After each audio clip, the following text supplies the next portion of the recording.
Na mtazamaji, alasiri njema pale popote ulipo, hujambo na karibu kwenye mbiu ya KTN.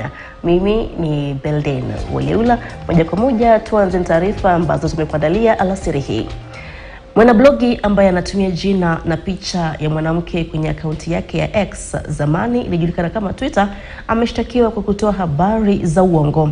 Sylvans Adongo Abeta anatuhumiwa kwa kuonesha kwenye mitandao ya kijamii kwa kuna vyombo vya habari ambavyo vilikuwa vinapanga kuchapisha makala yanayomhusu naibu rais Rigathi Gachagua.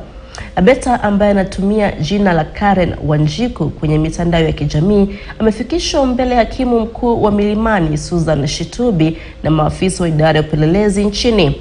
Abeta amekana mashtaka ya kuchapisha taarifa za uongo kinyume na kifungu cha 23 cha matumizi mabaya ya kompyuta na uhalifu wa mitandao. The first respondent and second respondent were also presented.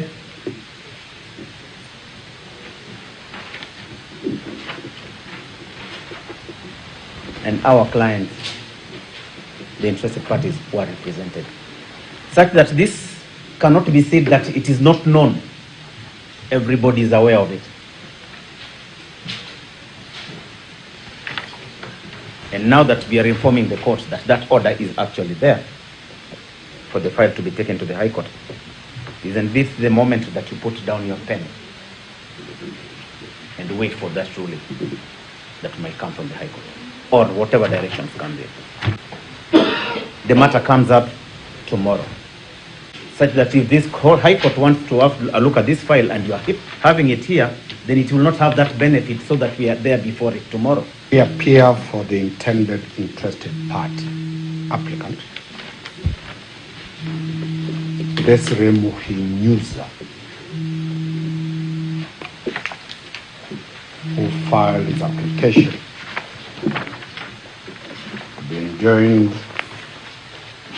as a party in this matter, dated 29th day of September 2023.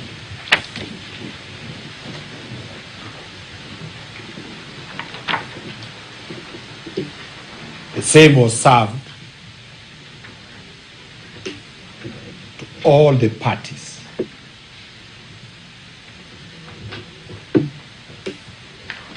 The state has sought for time to respond to our application.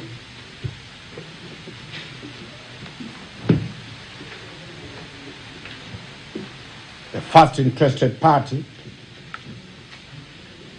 have responded to our application and served us with a 66-page